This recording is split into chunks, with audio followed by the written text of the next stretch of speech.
ఈ ఆంధ్ర వాళ్ళది మొత్తం లాగేస్తాము, ఆకుపై చేసుకుంటాం, ఎన్కౌంటర్ చేస్తామని చెప్పారు.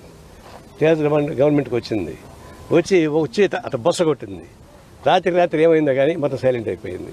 అప్పటి నుంచి హాయిగా నడిపించుకుంటున్నాడు. మళ్ళీ రేవంత్ రెడ్డి వచ్చి దీని మీద కన్నేసాడు, కూల్చేశాడు.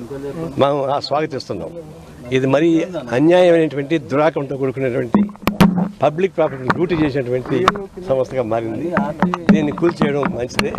ఆయన పాపులర్ సినిమా యాక్టర్ కావచ్చు. పాపులర్ సినిమా యాక్టర్ ఆయనకు చాలా డబ్బులు ఉన్నాయి. సినిమాలు యాక్ట్ చేసి ఇంకా డబ్బులు ఎక్కువ వస్తాయి. అందులో బిగ్ బాస్ యాక్ట్ చేస్తున్నాడు. బిగ్ బాస్ చాలా డబ్బులు. ఇదంతా ఒక లెక్క కాదు. ఇట్లాంటి 10 పోయినా బిగ్ బాస్ డబ్బులు వచ్చేస్తాయి వాడికి. ఎందుకు ఇంకా అంత కక్కుర్తి ఎందుకని? అదేమంటే FTL లోపల కానీ ఉంటే నేనే కూల్చేస్తానని ప్రగలగలుగుతున్నాడు. అది సినిమా డైలాగ్ పలుకోండి. ఒకటే కూర్చొని 100 మంది కొట్టేస్తానంటే కొట్టేస్తుంటారు, వాళ్ళు పడిపోతుంటారు పాపం.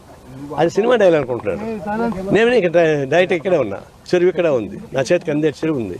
మరి ఇక్కడ చెప్పండి చూద్దాం. ఎందుకంటే బొకాయిస్తారు. ఇది కరెక్ట్ కాదు. దీన్ని ఆయన క్షమాపణ చెప్పాలి. దీనికి ఆయన కాంపన్సేషన్ కట్టాలి. ఎన్ని ఏళ్ళు దీన్ని అనుభవించాడో, రోజుకి ఎంత వచ్చిందో లెక్కేసి ఆ డబ్బులు మొత్తం ఆయన దగ్గర కక్కించాలి. ఆ కక్కించి పేదవాడికి ఇల్లు కట్టించండి ఆ డబ్బులతో, మీకేం పర్వాలేదు.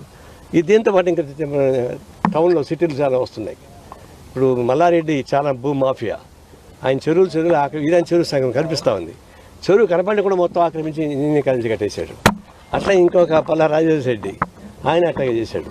అంటే ఎంత అంటే చాలా ప్రతివత్లాగా మాట్లాడుతున్నారు.